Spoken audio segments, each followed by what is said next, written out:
Hello everyone! Realbrush PRO are modern paintbrushes enclosed in a marker housing. They are available in numerous colors and shades as well as neon colors. There are a total of 72 colors available.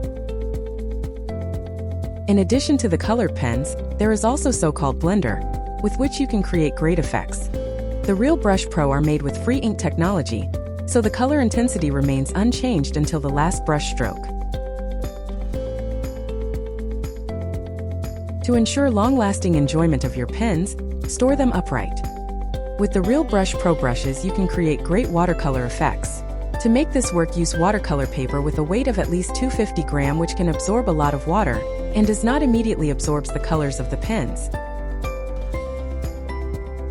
With the Realbrush PRO brushes, you can easily mix colors from the same color family together and create great color transitions.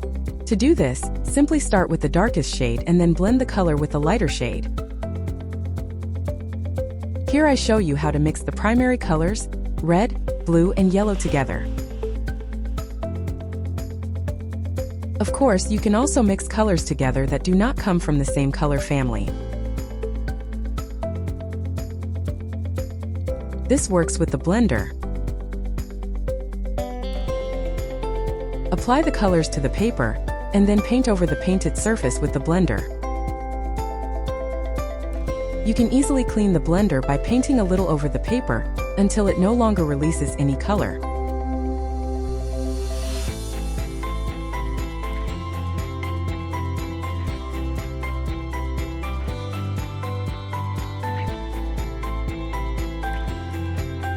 In the next video, you will see more applications of the Realbrush PRO pens.